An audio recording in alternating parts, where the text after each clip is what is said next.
Bismillahirrahmanirrahim. Assalamu alaikum. I am Hina Ashar, lecturer in statistics from Government Degree Girls College, Block 12, Sopora Road, Gulistan Johar. Today our topic is skewness and kurtosis. Topic पे जाने से पहले मैं आप लोगों को दो definitions बताती चलूँ जो यहाँ पर यूज़ होंगी. पहली है सिमेट्री.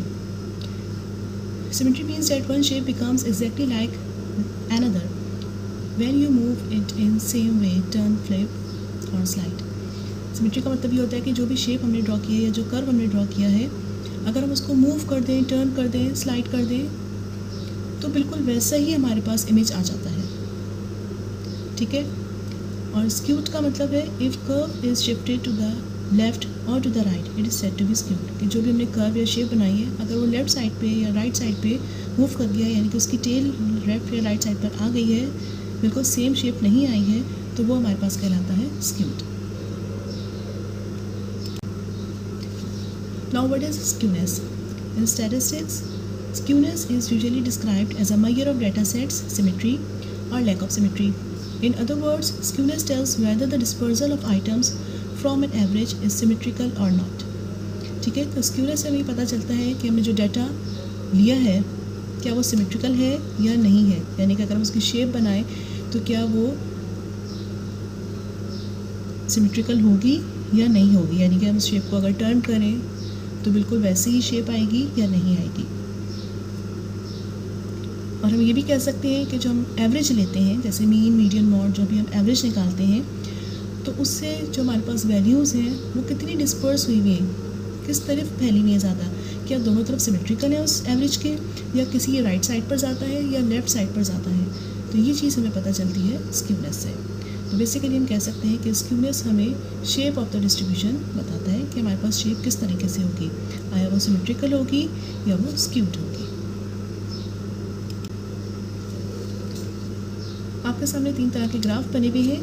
पहला ग्राफ हमारे पास बता रहा है कि हमारे पास जो टेल निकली हुई है या जो कर्व की शेप है वो राइट साइड पे जा रही है. इस केस में हमारे पास mean is greater than median is greater than mode. तो इसका मतलब है ये डिस्ट्रीब्यूशन हमारे पास कहलाएगी पॉजिटिवली स्क्यूड. सेकेंड जो ग्राफ आपके पास है उसमें मीन, मीडियन, मॉड एक ही जगह पे लाई कर रहे हैं, बिल्कुल सेंटर में, और आप देख सकते हैं कि हमारे पास कर्व उस सिमेट्रिकल लाइन के दोनों तरफ सेम है, जैसा लेफ़्ट साइड पर है वैसा ही राइट साइड पर है. तो ये हमारे पास कहलाएगी symmetrical distribution when mean, median and mode are same, और इसको नॉर्मल डिस्ट्रीब्यूशन भी कहते हैं. और थर्ड ग्राफ जो है जिसमें आपको नज़र आ रहा है कि लेफ़्ट साइड पर टेल है. ठीक है. तो ये हमारे पास कहलाएगी नेगेटिवली स्क्यूड डिस्ट्रीब्यूशन, और इस केस में हमारे पास mean is less than median is less than mod.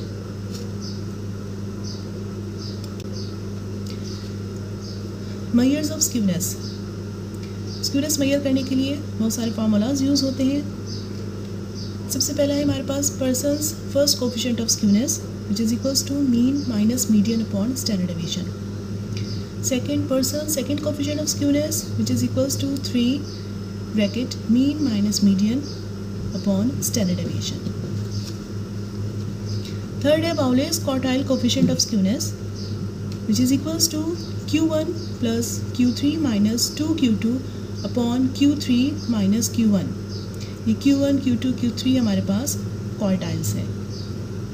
Fourth is moment coefficient of skewness which is equals to beta 1. Beta 1 is equals to μ3 square over μ2 cube.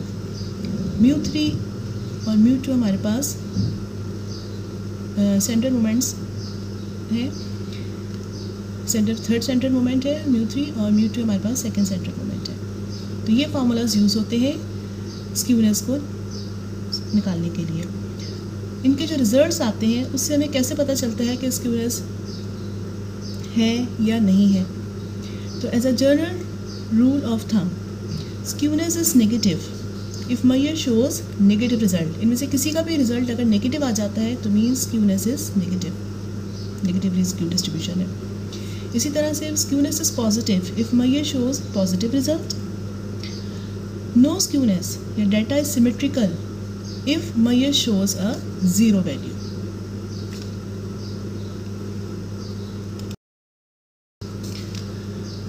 अब हम आते हैं kurtosis की तरफ. Kurtosis tells you the height and sharpness of the central peak relative to that of a standard bell curve. कि जो हमारे पास normal curve आता है, सिमेट्रिकल कर्व आता है, उसको देख के हमें ये हाइट पता चलती है, इसकी पीक पता चलती है. तो कर्टोसिस हमें क्या बताता है? Peak of the distribution, peak of the shape. In other words, kurtosis is the degree of क्रिकेटनेस ऑफ अ डिस्ट्रीब्यूशन. जैसा कि आपको ये कर्व नज़र आ रहा है कि हमारे पास रेड कलर का जो कर्व है उसकी पीक काफ़ी हाई है.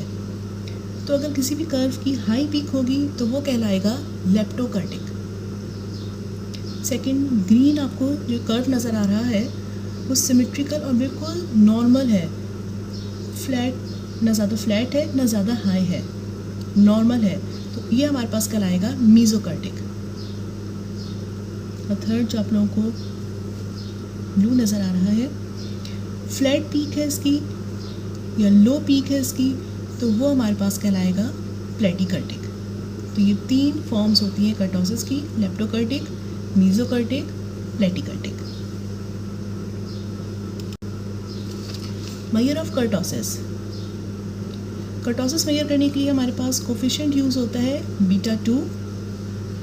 बीटा 2 का फार्मूला है μ4 upon μ2 square. μ4 fourth central moment है और μ2 सेकेंड सेंट्रल मोमेंट है और μ2 हमारे पास वेरिएंस के इक्वल भी होता है. So as a general rule of thumb, when beta 2 is equals to 3 the curve is mesokurtic, यानी कि बिल्कुल नॉर्मल कर्व है, bell shape. When beta 2 is greater than 3 the curve is leptokurtic, means high peak आ रही है. If beta 2 is less than 3 the curve is platykurtic, यानी कि हमारे पास लो पीक शो कर रहा है.